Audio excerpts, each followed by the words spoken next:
Drama explanation presenting 20th century girl. कहानी की शुरुआत मिस्टर ना से होती है। उन्हें एक पार्सल आता है जो कि उनकी बेटी के लिए होता है। मिस्टर ना वो पार्सल खोलते हैं तो उसमें एक एग्जीबिशन का इनविटेशन होता है जो किसी जोसेफ नाम के आदमी ने भेजा था। मिस्टर ना अपनी बेटी बोरा को कॉल करते हैं और पूछते हैं जोसेफ कौन है। बोरा को कुछ समझ नहीं आता। तभी उसके पापा उसे एक बुक की फोटो भेजते हैं जो देखकर बोरा बहुत खुश हो जाती है। अब कहानी फ्लैशबैक में जाती है जहां 1999 में बोरा अपनी दोस्त के पास जाती है। वो कहती है तुमने अमेरिका का प्लान कैंसिल क्यों किया? अब तुम्हारी हार्ट सर्जरी का क्या होगा? किम योंडू कहती है अब मेरे पास दिल कहाँ है? मेरा दिल किसी ने चुरा लिया है। असल में किम योंडू को अपनी मॉम की शॉप में एक लड़का मिला था जिसे उससे प्यार हो जाता है। योंडू बोरा को ये बात बताती है और कहती है मैं अमेरिका नहीं जाऊंगी, मुझे डर है मैं उसे खो दूंगी और उसने हमारी स्कूल की यूनिफॉर्म ली है। ये जानते हुए मैं कैसे जा सकती हूँ? बोरा अपना दिमाग लगाते हुए एक अकाउंट बनाती है और योंडू से कहती है अब से वो लड़का जो कुछ करेगा तुम्हें उसकी खबर मिलती रहेगी। योंडू खुश हो जाती है। वो अमेरिका चले जाती है। अब स्कूल का फर्स्ट डे होता है। आज बोरा अपनी मॉम के बिना उठाए खुद जाग जाती है। वो रेडी होकर स्कूल के लिए निकल जाती है और दूसरी जगह से बस पकड़ती है जहाँ से योंडू ने बताया था कि वो लड़का तुम्हें वहाँ मिल सकता है। बोरा बस में चढ़ जाती है और उसे बैक्योंजिन मिल जाता है। वो बहुत खुश हो जाती है। अब वो सभी स्कूल पहुंच जाते हैं जहां ब्रेक में बोरा का पूरा ध्यान बैक्योंजिन पर ही होता है। वो उसके बारे में हर एक जानकारी निकालती है, उसकी हाइट, शू साइज, वो कहाँ रहता है, सब कुछ, और योंडू को बताती है। योंजुन अपने दोस्त कुवोनवू के साथ रहा करता था। वो लकी अपार्टमेंट में रहता है। योंडू बोरा से कहती है तुम किसी तरह योंजिन से दोस्ती कर लो। अब बोरा क्लास में होती है। तभी वो देखती है खेलते समय योंजिन गिर गया।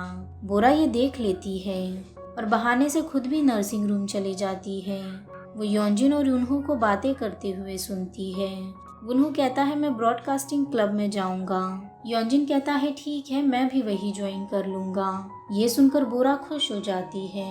अब सारे क्लब के लिए ऑडिशन शुरू हो जाता है। बोरा अपनी परफॉर्मेंस देती है जो सभी को पसंद आती है, मगर योंजिन कुछ नहीं करता। बोरा तो सिलेक्ट हो जाती है मगर योंजिन नहीं हो पाता। मगर बोरा के साथ उसका दोस्त यूनहू होता है। वो यूनहू के करीब जाने का सोचती है मगर यूनहू बोरा पर जरा भी ध्यान नहीं देता था और उससे बिल्कुल बात नहीं करता था। एक दिन बोरा छुपकर योंजिन के पेजर नंबर निकाल लेती है मगर वो लास्ट का नंबर नहीं निकाल पाती। अब रात में बोरा कॉल करती है। वो अलग अलग नंबर्स पर कॉल लगाती है जो कि डायल बुक में होती है मगर सब नंबर रॉन्ग आ रहे थे। लास्ट में बोरा एक नंबर पर कॉल करती है। वो कहती है कि योंजिन से बात हो सकती है। सामने से वो कहता है कौन है? बोरा कहती है हमने एक सर्वे के लिए कॉल किया है। वो पेजर नंबर पूछती है पर सामने से वो कहता है बोरा। ये सुनकर बोरा डर जाती है और वहाँ से भाग जाती है। अगले दिन उन्हों बोरा से कहता है वो तुम ही थी ना कल रात? पहले तो बोरा मना कर देती है, फिर वो कहती है तुम योंजिन नहीं हो तो तुम क्यों उसके कपड़े पहनते हो और क्यों उसका फोन उठाते हो? तुमने क्यों उठाया था फोन? उन्हों कहता है मुझे एक न्यू मूवी देखनी है, अगर तुम अपनी शॉप से मुझे वो ला कर दोगी तो मैं नंबर दूंगा। रात में बोरा वो मूवी अपने शॉप से ले लेती है मगर सुबह स्कूल में चेकिंग हो जाती है और बोरा के बैग से वो बुक पकड़ी जाती है और बोरा को क्लास के बाहर खड़ा कर दिया जाता है। उन्हों उसे आकर देखता है। वो उससे वो बुक लेता है और वहाँ से चले जाता है। बोरा को बहुत गुस्सा आता है। अब रात में वो अपनी शॉप में बैठी होती है। तभी उन्हों योंजिन को लेकर आता है और बुक देने के बहाने बोरा योंजिन का नंबर ले लेती है और योंडू को दे देती है। योंडू बैक्योंजिन को गाना सुनाती है। अब बोरा और उन्हों ब्रॉडकास्टिंग के लिए रिकॉर्डिंग कर रहे होते हैं जहां उन्हों बोरा को कैमरा एंगल सिखाता है। बोरा शूट करने के बजाय कैमरे से योंजिन पर नजर रखती है। तभी वो देखती है उन्हों उसे ही देख रहा है। रात में योंजुन को कुछ लड़के धमका रहे थे। वो उसे मारने आगे आता है, पर बोरा उन्हें बचा लेती है। अब वो तीनों एक दूसरे का हाथ पकड़कर वहाँ से भाग जाते हैं। वो लोग बहुत दूर निकल जाते हैं। अब उन्हों देखता है बोरा को चोट लग गई है। वो लोग हॉस्पिटल में उसका इलाज करवाते हैं। अगले दिन बोरा स्कूल में होती है। तभी योंजिन बाइक लेकर वहाँ पहुँचता है और बोरा को अपने साथ ले जाता है। वो बोरा को बहुत दूर ले जाता है और डेट के लिए पूछता है, मगर बोरा मना कर देती है और उसे वापस ले जाने कहती है, मगर उसकी बाइक खराब हो जाती है। वो लोग वापस आते हैं तो योंजिन बोरा को नूडल्स खिलाने ले जाता है। उसी रेस्टोरेंट में उन्हों काम करता था। बोरा उन्हों से कहती है, क्या तुम मेरा इंतजार कर रहे थे? मगर उन्हों कोई जवाब नहीं देता। अब योंजिन बोरा से वापस डेट के बारे में पूछता है, मगर बोरा कोई भी बहाना करके वहाँ से भाग जाती है। वो कहती है ऐसा नहीं हो सकता। बोरा अपनी पैर की पट्टी खुली हुई देखती है और बांधने लगती है। तभी उन्हों वहाँ आता है। वो उसकी पट्टी बांधता है और कहता है, मुझे लगा था तुम्हें योंजिन पसंद है। बोरा कहती है ऐसा नहीं है, मुझे बस उसमें थोड़ा इंटरेस्ट था। उन्हों कहता है ये तो एक ही बात हुई ना। बोरा कहती है नहीं, शायद अब बोरा उन्हों को पसंद करने लगी थी। अब अगले दिन सभी बच्चों की फील्ड ट्रिप होती है, जहां बोरा योंडू के लिए एक वाइन खरीद रही होती है। तभी उसके पास कुछ पैसे कम पड़ जाते हैं तो योंजिन वो पैसे देता है। बोरा योंजिन को साइड में ले जाकर कहती है, मैं तुम्हें पसंद नहीं करती। मैं अगर मरने भी वाली होंगी तो भी तुम्हें डेट नहीं करूंगी। उन्हों उन लोगों को दूर से देख रहा होता है। अब रात में सभी लड़कियां ड्रिंक करती हैं। वो लोग बहुत पी लेते हैं और सभी नशे में आ जाते हैं। अचानक वो लोग देखते हैं ऊपर से बॉयज उनकी ड्रिंक्स चुरा रहे हैं। ये देखकर बोरा ऊपर जाती है और दरवाजा खटखटाती है तो उन्हों दरवाजा खोलता है। अचानक सर आ जाते हैं तो उन्हों बोरा को लेकर क्लोजेट में छुप जाता है, जहां बोरा और वो बहुत करीब आ जाते हैं। उन्हों बहुत हैरान हो जाता है कि बोरा उसके इतने करीब है। अब अगली सुबह सभी को बीच साफ करने के लिए ले जाया जाता है, जहां उन्हों बोरा को जूस ला कर देता है। बोरा उसे दूर से देख रही होती है। तभी योंजिन उसके पास आता है। वो उसे अपने साथ फोटो खिंचवाने ले जाता है, जहां बोरा योंजिन और उन्हों के साथ फोटो लेती है। बोरा वो तस्वीर योंडू को भेजती है और कहती है, तुम्हारे आने के बाद मुझे तुम्हें कुछ बताना है। अब कल से समर वेकेशन शुरू हो जाते हैं। बोरा अपने डैड की शॉप में होती है। वो बाहर देखती है तो वहाँ उन्हों होता है। वो उसे कहता है, मैं कल से तुम्हारे सामने वाली शॉप पर काम करूँगा, हम कल मिलेंगे बोरा। अब नेक्स्ट डे उन्हों को काम करता देख बोरा बहुत खुश होती है। अब रात में बोरा, उन्हों और बोरा का छोटा भाई साथ में आइसक्रीम खाते हैं। बोरा अपने भाई को भगा देती है। उसके बाद उन्हों बोरा को अपने बचपन के घर ले जाता है। वो बताता है, मेरा छोटा भाई मॉम के साथ न्यूजीलैंड में रहता है और मैं डैड के साथ यहाँ। वो लोग वहाँ से प्लम्स तोड़ते हैं और बहुत खाते हैं। उन्हों बोरा से कहता है, तुम्हारी आवाज़ बहुत अच्छी है। कुछ वक्त साथ बिताने के बाद उन्हों बोरा को घर छोड़ने आता है। बोरा उसे वीकेंड पर मूवी का पूछती है। उन्हों बोरा को किस करता है। वो कहता है, हम वीकेंड पर मिलेंगे, और वहाँ से चले जाता है। बोरा बहुत खुश हो जाती है। वो योंडू को ईमेल में सब बताती है। वो बताती है कि मुझे प्यार हो गया है, तुम आओगी तो मैं तुम्हें सब बताऊंगी। अब अगले दिन बोरा अपने कपड़े देखती है। उसे डेट पर जाने के लिए एक कपड़ा भी पसंद नहीं आता। बोरा कपड़े लेने जाती है। वो शॉपिंग करके आ ही रही होती है, तभी उसे रास्ते में योंजिन मिल जाता है। वो बोरा को आइसक्रीम खिलाने उन्हों की शॉप में ले जाता है, जहां उन्हों योंजिन को साइड हटाकर खुद बोरा को देख रहा था। तभी योंडू वहां आ जाती है। वो दोनों एक दूसरे से मिलकर बहुत रोते हैं। योंजिन और उन्हों तो उन दोनों को देखकर बहुत हैरान हो रहे थे। बोरा उन्हें योंडू से मिलवाती है। अब वो दोनों घर आते हैं तो योंडू कहती है, आइसक्रीम शॉप की यूनिफॉर्म में वो कितना अच्छा लग रहा था। बोरा को अब समझ आता है वो लड़का योंजिन नहीं है जिसे योंडू पसंद करती है, वो तो पूनहू है। ये जानकर बोरा बहुत उदास हो जाती है। उसे समझ नहीं आता वो क्या करे। रात में बोरा योंडू को बताने वाली होती है कि वो उन्हू को पसंद करती है, मगर वो उसकी हार्ट सर्जरी देखकर नहीं बताती। घर आकर बोरा सारे मैसेजेस डिलीट कर देती है जिसमें उसने योंडू को बताया था कि वो उन्हू को पसंद करती है। अब अगले दिन बोरा मूवी डेट के लिए अपनी जगह योंडू को भेज देती है, मगर उन्हू को बहुत बुरा लगता है। वहीं बोरा योंजिन के साथ फार्म में काम कर रही थी। फिर वो शाम में उसी के साथ घर आती है। रात में बोरा और योंडू बातें कर रहे होते हैं, जहाँ योंडू बताती है उन्हू मुझे खाना खिलाने ले गया था और वो बहुत बातें भी कर रहा था। बोरा कहती है उसने ये सब किया। तभी बोरा के पेजर नंबर पर मैसेज आता है, जहाँ उन्हू से कहता है फ्री होकर मुझे कॉल करना। योंडू के सोने के बाद बोरा उन्हू को कॉल करती है और उससे बात करती है। उन्हू कहता है तुम फोन बूथ में हो? बोरा कहती है हाँ। उन्हू कहता है 10 तक गिनो। बोरा गिनती है और उन्हू भागते हुए वहाँ पहुँच जाता है। वो बोरा को देखकर बहुत खुश होता है। उन्हू बोरा से बात करता है। बोरा उसे कहती है मैं आज जानबूझकर तुमसे मिलने नहीं आई थी, मुझे तुम्हारे लिए कोई फीलिंग नहीं है, ये सब एक गलत फहमी है। ये कहकर बोरा घर चले जाती है और उन्हू बहुत रोता है।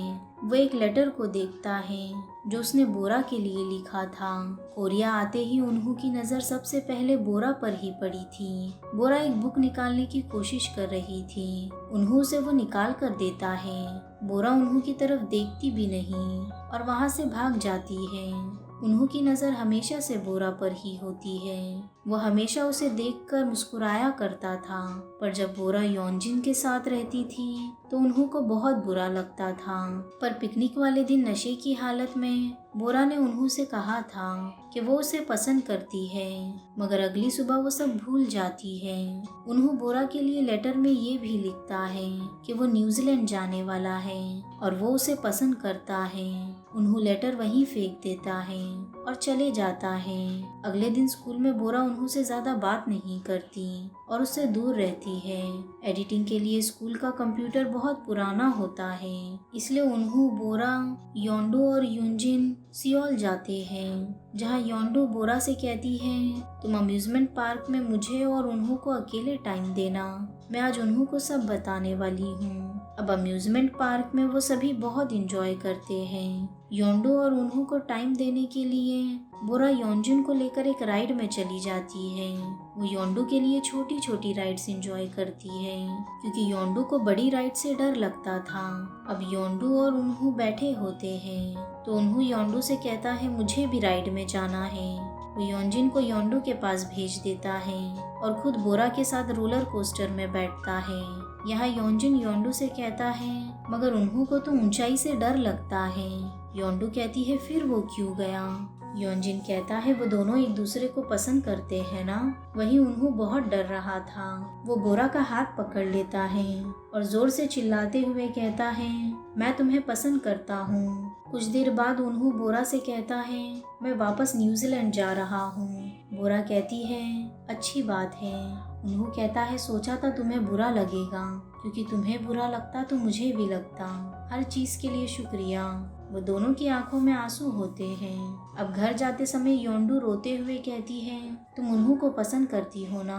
बोरा कहती है ये सब एक गलत फहमी थी, मैं सब ठीक करना चाहती थी, मैं किसी भी लड़के के लिए हमारी दोस्ती नहीं खराब करना चाहती थी। योंडू कहती है मुझे उन्हू बहुत पसंद है, मगर मैं हमारी दोस्ती के लिए वैसे 100 लड़के छोड़ सकती थी, मगर तुमने झूठ नहीं बोलना चाहिए था। योंडू वहाँ से रोते हुए चली जाती है और बोरा भी बहुत रोती है। वहीं घर पर योंडू सारे डिलीट मैसेजेस चेक करती है तो उसमें वो देखती है कि बोरा ने मैसेज के जरिए उसे सबसे पहले बताया था कि वो उन्हू को पसंद करती है। अब अगले दिन स्कूल में योंडू उन्हू को सब बताती है कि बोरा हमारी दोस्ती की वजह से तुम्हें बता नहीं पाई, क्योंकि मैं तुम्हें पसंद करती थी वो मेरे लिए कुछ भी कर सकती है। वहीं उन्हों रात में बोरा के पास भाग कर आता है, मगर बोरा हॉस्पिटल में अपने भाई के साथ होती है। उन्हों बोरा को मैसेज भी भेजता है, मगर वो देख नहीं पाती। उन्हों रात भर बोरा के घर के नीचे उसका इंतजार करता है, मगर बोरा नहीं आती। अगले दिन बोरा स्कूल आती है तो देखती है योंडू जमीन पर गिरी है। वो उसे उठाकर ले जाने लगती है। योंडू बोरा से कहती है मैं एक्टिंग कर रही थी, उन्हों को ऐसे ही जाने दोगी? योंजिन बाहर इंतजार कर रहा है, अब जाओ यहाँ से। अब बोरा योंजिन के साथ स्टेशन आती है। वो उन्हों को देखती है और भागते हुए उसके पास जाती है। उन्हों उसे देखकर हैरान हो जाता है। बोरा बहुत रोती है और उन्हों को सब सच बताती है कि वो उसे बहुत पसंद करती है। उन्हों बोरा से कहता है मैं भी तुम्हें बहुत पसंद करता हूँ। वो दोनों की आंखों में आंसू होता है। उन्हों बोरा को गले लगाता है। वो कहता है मैं वापस ज़रूर आऊँगा, मेरा इंतज़ार करना। उन्हों ट्रेन में चढ़ जाता है। वो दोनों बहुत रोते हैं क्योंकि वो एक दूसरे के बिना नहीं रह सकते थे। अब देखते ही देखते वक्त बीत जाता है। उन्हों बोरा को हमेशा ईमेल्स किया करता था। बोरा बहुत खुश होती थी। वो लोग यूनिवर्सिटी के लिए तैयारी शुरू कर देते हैं। उन्हों यूनिवर्सिटी के लिए सियोल वापस आ रहा था, मगर अचानक एक दिन उन्हों का मैसेज आना बंद हो जाता है। बोरा रोज उन्हों को कॉल करती थी, मगर उन्हों का कोई जवाब नहीं आता। बोरा हर वक्त हर चीज़ों में उन्हों को याद किया करती थी और बहुत रोया करती थी। एक दिन बोरा बहुत रोते हुए उन्हों को कॉल करती है और वॉइस रिकॉर्डिंग छोड़ती है कि अब मैं तुम्हारा और इंतज़ार नहीं करूँगी। एक बार बोरा ब्लाइंड डेट पर जाती है, मगर उस लड़के का नाम भी उन्हों होता है। वो जानकर बोरा बहुत रोती है और वहाँ से चले जाती है। अब कहानी प्रेजेंट में आती है। जब बोरा वापस अपने पेरेंट्स के घर आ जाती है, वो वहाँ अपना पार्सल देखती है। उसमें एग्जीबिशन का इनविटेशन था। बोरा एग्जीबिशन में जाती है। वो वहाँ बहुत सारी पेंटिंग्स देखती है। लास्ट में बोरा वो प्लम ट्री देखती है जिसके नीचे उन्हों का नाम लिखा होता है। तभी उन्हों का छोटा भाई जोसेफ वहाँ आता है। वो बोरा को बताता है कि उन्हों 15 साल पहले ही जा चुका है। बोरा को ये जानकर बहुत दुख होता है। वो रोने लगती है। जोसेफ उसे उन्हों की ज़िंदगी का सबसे बेस्ट पार्ट बनने के लिए शुक्रिया कहता है। अब घर आने के बाद बोरा वीडियो प्लेयर में उन्हों को देखती है। वो उन्हों की वो वीडियो रिकॉर्डिंग देखती है जो उन्हों हमेशा बोरा के लिए बनाया करता था, जिसमें उन्होंने सारी चीज़ें रिकॉर्डिंग की होती है। उसमें बोरा भी होती है। उन्हों हमेशा छुप छुप कर बोरा को रिकॉर्ड किया करता था, जो देखकर बोरा बहुत हंसती है और खुश होती है। अब आखिर में उन्होंने बोरा के लिए जोसेफ के साथ एक वीडियो भी बनाया था, जिसमें जोसेफ और उन्हों बोरा को हैप्पी न्यू ईयर बोलते हैं। उन्हों को देख बोरा बहुत रोती है। उसे सारे पुराने दिन याद आ जाते हैं। उन्हों बोरा से कहता है मुझे तुम्हारे साथ 21वीं सेंचुरी में जीना है। बोरा समझती थी उन्हों उसे भूल चुका है, मगर उन्हों हमेशा बोरा को याद किया करता था। बोरा ने जो इतने सालों तक उन्हों से नाराज़गी रखी थी, अब वो भी खत्म हो चुकी थी। उन्हों के साथ उनकी सारी ख्वाहिश, सारे सपने जा चुके थे और रह गई थी तो बस बोरा और उसके दिल में उन्हों की बहुत सारी यादें। ये कहानी वन ऑफ द बेस्ट है, जिसकी एंडिंग अच्छी नहीं थी, मगर ये कहानी बहुत अच्छी थी। वक्त रहते हमें लोगों की कदर कर लेनी चाहिए, वरना उनके जाने के बाद हमारे पास उनकी बस यादें ही रह जाती हैं। वीडियो पसंद आया हो तो लाइक, शेयर और सब्सक्राइब ज़रूर करना। मिलते हैं नेक्स्ट वीडियो में।